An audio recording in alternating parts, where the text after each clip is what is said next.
എല്ലാവർക്കും നമസ്കാരം. അപ്പോൾ ഇത്തവണ ഓണായിട്ട് നമുക്ക് സദ്യയിൽ വിളമ്പുന്ന നല്ല ടേസ്റ്റി ആയിട്ടുള്ള കൂട്ടുകറി റെഡിയാക്കി എടുത്താലോ. അപ്പോൾ അത് വളരെ എളുപ്പത്തിൽ ഉണ്ടാക്കാവുന്ന ഒരു റെസിപ്പിയാണ്. അപ്പോൾ ഞാൻ കൂട്ടുകറി വയ്ക്കുമ്പോൾ അതിൽ മധുരം ചേർക്കാറില്ല. താല്പര്യമുള്ളവർക്ക് മധുരം ചേർത്തിട്ട് ഉണ്ടാക്കാം. അപ്പോൾ ഞാൻ ഇതേപോലെ ഒരു കുമ്പളങ്ങ വാങ്ങിയിട്ടുണ്ട്. ഇതിനൊരു ചെറിയ കഷ്ണം മാത്രമേ നമുക്കിപ്പോൾ ആവശ്യമുള്ളൂ. എന്തായാലും നമുക്ക് ഓണത്തിന് മറ്റു കറികളൊക്കെ വയ്ക്കുമ്പോഴും ഈ വെജിറ്റബിൾസൊക്കെ ആവശ്യമുണ്ട്. അതേപോലെ തന്നെ നേന്ത്രക്കായ ആണെന്നുണ്ടെങ്കിലും 2 നേന്ത്രക്കായേ വേണ്ടൂ. ഒരു പകുതി ചെറിയ കഷ്ണം ചേനയും വേണം. അപ്പോൾ ബാക്കി ഒരു നേന്ത്രക്കായയും ചേനയും ഞാൻ കാള വയ്ക്കാനായിട്ട് മാറ്റി വയ്ക്കുകയാണ്. ഇനി ഒരു ചെറിയൊരു ഗ്ലാസ്സിൽ കറുത്ത കടല ഒരു 5-8 മണിക്കൂർ നമ്മൾ സോക്ക് ചെയ്ത് മാറ്റി വെച്ചതാണത്. നന്നായിട്ട് കടല ഇതേപോലെ സോക്കാവണം. ഇത് നമുക്ക് കുക്കറിൽ ഒരു 5-6 വിസിൽ കൊടുത്തിട്ട് വേണം നമുക്ക് ഇത് വേവിക്കാനായിട്ട്. കടല മുങ്ങാൻ പാകത്തിന് വെള്ളം ഒഴിച്ചു കൊടുക്കുക. അപ്പോൾ നിങ്ങൾ എടുക്കുന്ന കുക്കറിൻ്റെ വലിപ്പം അനുസരിച്ച് അതേപോലെ നിങ്ങൾ എത്ര മണിക്കൂറാണോ കടല സോക്ക് ചെയ്യാൻ വെച്ചത് അതിനനുസരിച്ചിരിക്കും കുക്കർ ഇതിലെത്ര വിസിൽ കൊടുത്ത് വേവിക്കണം എന്നുള്ളത്. അപ്പോൾ അതവിടെ ഇരുന്ന് വേവട്ടെ.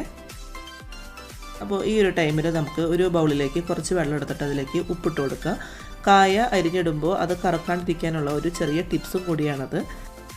അപ്പോൾ നേന്ത്രക്കായ വേണമെങ്കിൽ നിങ്ങൾക്ക് സ്കിന്നൊക്കെ റിമൂവ് ചെയ്തിട്ട് അങ്ങനെ കട്ട് ചെയ്യാം. ഞാൻ പക്ഷേ സ്കിന്നൊക്കെ എടുക്കുന്നുണ്ട്. അപ്പോൾ ഇതേപോലെ കട്ട് ചെയ്യാണ്. അപ്പോൾ അത് കട്ട് ചെയ്യുമ്പോൾ ഒത്തിരി വലുപ്പത്തിലും ആവേണ്ട, ഒരുപാട് ചെറുതാവുകയും വേണ്ട. ഞാനിപ്പോൾ ഈ ഒരു സൈസിലാണ് എല്ലാം മുറിച്ചെടുക്കുന്നത്. നമ്മൾ കായ മുറിച്ചെടുക്കുന്ന അതിൻ്റെ വലുപ്പം അനുസരിച്ച് വേണം നമ്മൾ ചേന ആയാലും കുമ്പളങ്ങ ആയാലും കട്ട് ചെയ്ത് എടുക്കാനായിട്ട്. അപ്പോൾ ഏറ്റവും കൂടുതൽ വേവുള്ളത് നമുക്ക് ഈ നേന്ത്രക്കായ്ക്ക് തന്നെയാണ്.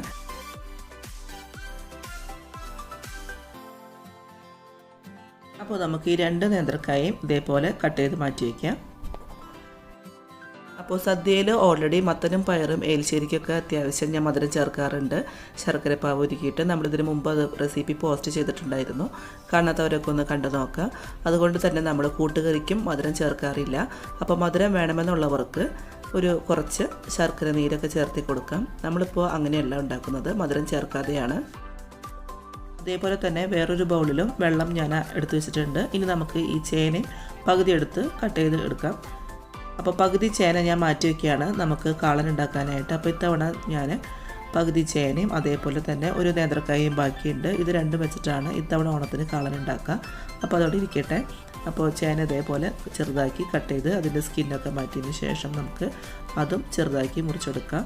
അപ്പോൾ ചേന നമുക്ക് ഒത്തിരി ചെറുതാക്കേണ്ട ആവശ്യമില്ല. നമ്മൾ നേന്ത്രക്കായ അരിഞ്ഞതിൻ്റെ തൊട്ട് വലുപ്പത്തിൽ വേണം ചേന കട്ട് ചെയ്ത് വെക്കാനായിട്ട്. കാരണം നേന്ത്രക്കായനെ അപേക്ഷിച്ച് ചേന ഇച്ചിരി വേഗം ഒന്ന് വേവും.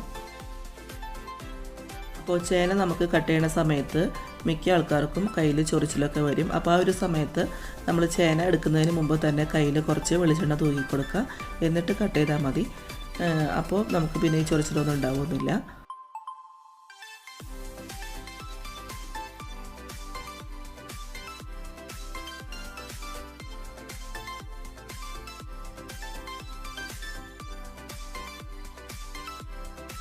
അപ്പോൾ ഈ ഒരു വലുപ്പത്തിൽ നമുക്ക് ചേനയും ഇതേപോലെ കട്ട് ചെയ്ത് മാറ്റി വയ്ക്കാം.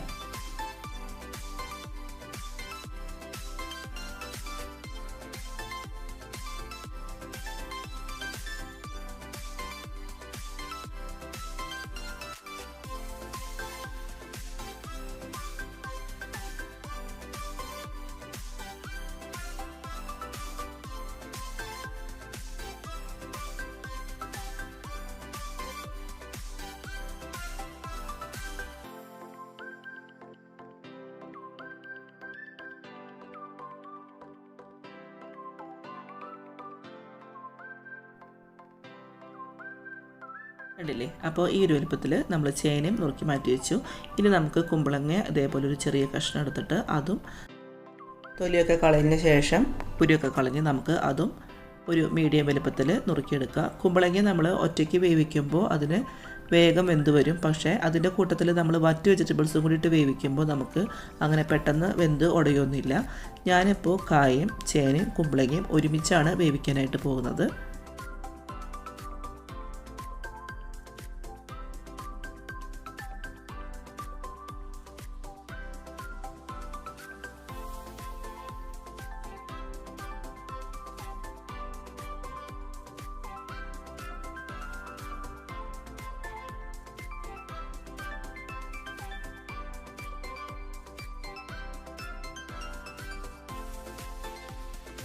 അപ്പോൾ എല്ലാ വെജിറ്റബിൾസും നമ്മൾ ഒരേ ഷേപ്പിൽ വേണം മുറിച്ചെടുക്കാനായിട്ട്.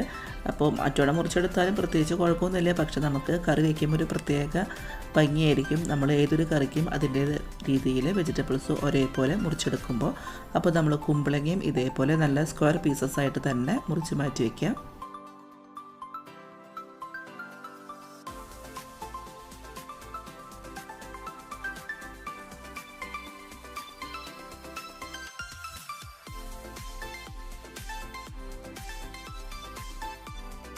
അപ്പോൾ എനിക്ക് അത്യാവശ്യം ഈ ഒരു ബൗൾ നിറച്ചുണ്ട് കുമ്പളങ്ങ കട്ട് ചെയ്ത് വരുമ്പോൾ.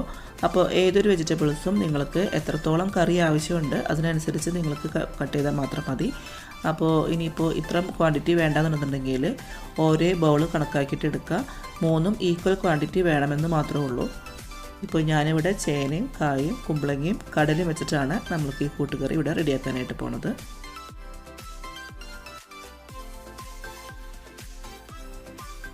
അപ്പോൾ നമ്മളിവിടെ 2 പാക്കറ്റ് നാളികേരം ചെറിയത് ഇതേപോലെ മാറ്റി വെച്ചിട്ടുണ്ട്. ആവശ്യാനുസരണം എടുക്കുക. ഇനി അത്യാവശ്യം വലിപ്പമുള്ള ഒരു പാനിലേക്ക് വേണം നമ്മൾ എടുത്തു വെച്ചിട്ടുള്ള കായ ഇട്ട് കൊടുക്കാനായിട്ട്. ഉപ്പുവെള്ളത്തിലിട്ടതുകൊണ്ട് തന്നെ കായ ഒട്ടും കറുത്തിട്ടില്ല. അതേപോലെ തന്നെ കട്ട് ചെയ്ത് വെച്ചിട്ടുള്ള ചേന കുമ്പളങ്ങ എല്ലാം ചേർത്തി കൊടുക്കുക.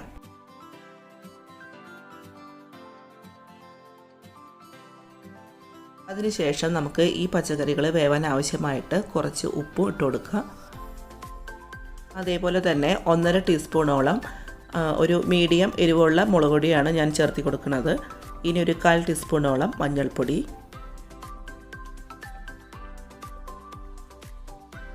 അപ്പോൾ ഇതെല്ലാം ചേർത്തിട്ട് നമുക്ക് നന്നായിട്ടൊന്ന് മിക്സ് ചെയ്ത് കൊടുക്കുക.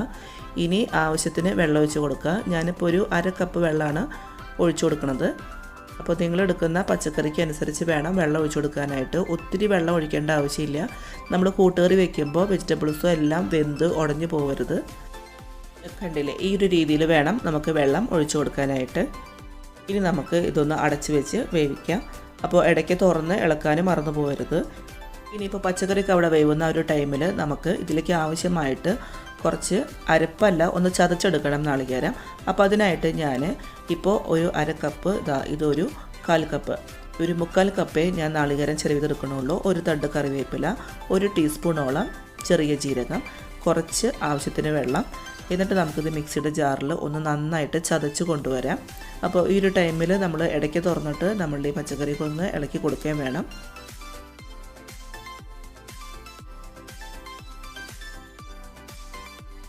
അപ്പോൾ നമ്മൾ കുക്കറിൽ വേവാനായിട്ട് വെച്ചിരുന്ന കടല വെന്ത് ആവിയൊക്കെ കളഞ്ഞ് ഞാൻ തുറന്നു നോക്കി. അപ്പോൾ നന്നായിട്ട് വെന്ത് കിട്ടിയിട്ടുണ്ട്. ഈ ഒരു രീതിയിൽ വേണം വെന്ത് കിട്ടാനായിട്ട്.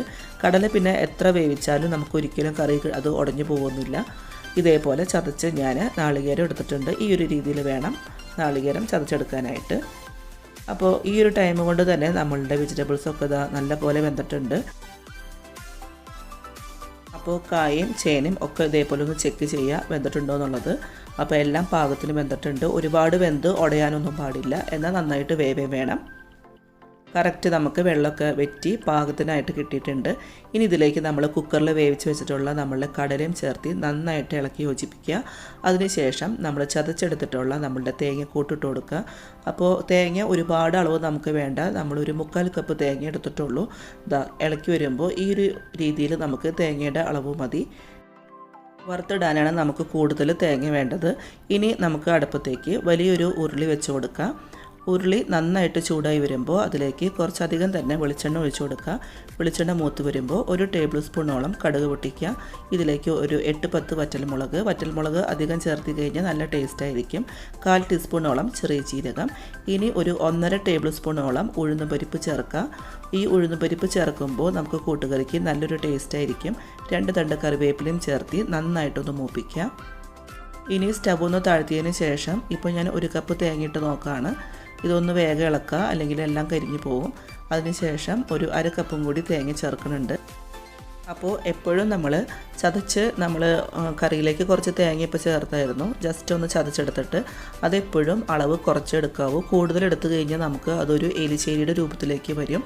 അതിൻ്റെ ഇരട്ടി വേണം നമുക്ക് നാളികേരം ഇതേപോലെ വറുത്തിടാനായിട്ട്. നമ്മുടെ നാളികേരം നന്നായിട്ട് ചോക്കനയായിട്ടുണ്ട്. ഈ ഒരു ടൈമിൽ നമ്മളുടെ ഒരു സീക്രട്ട് ഇൻഗ്രീഡിയൻ്റ് ആയിട്ട് നമുക്ക് 1 ടീസ്പൂണോളം കുരുമുളക് പൊടി, പെപ്പർ പൊടി ഇതേപോലെ ചേർത്ത് കൊടുക്കുക. നമുക്ക് വേണമെങ്കിൽ വെജിറ്റബിൾസൊക്കെ വേവിക്കുന്ന സമയത്ത് വേണമെങ്കിൽ ഈ കുരുമുളക് പൊടി ചേർക്കാം. പക്ഷേ കൂടുതൽ ടേസ്റ്റ് എപ്പോഴും നമ്മൾ ഇതേപോലെ നാളികേരം മൂപ്പിച്ചിട്ട് ഈ ഒരു ലാസ്റ്റ് ടൈമിൽ ചേർക്കുമ്പോഴായിരിക്കും. എല്ലാവരും ഒന്ന് ട്രൈ ചെയ്ത് നോക്കുക. എന്നിട്ട് നന്നായിട്ട് ഇളക്കുക. ഈ കുരുമുളകിൻ്റെ എല്ലാം പച്ചമണമൊക്കെ നന്നായിട്ട് വിടണം. അതിന് ശേഷം നമ്മൾ വേവിച്ച് വെച്ചിട്ടുള്ള ഈ പച്ചക്കറി അതിലേക്ക് ചേർത്തി കൊടുക്കുക. ഈ ഒരു രീതിയിൽ വേണം വറുത്തെടുക്കാനായിട്ട്.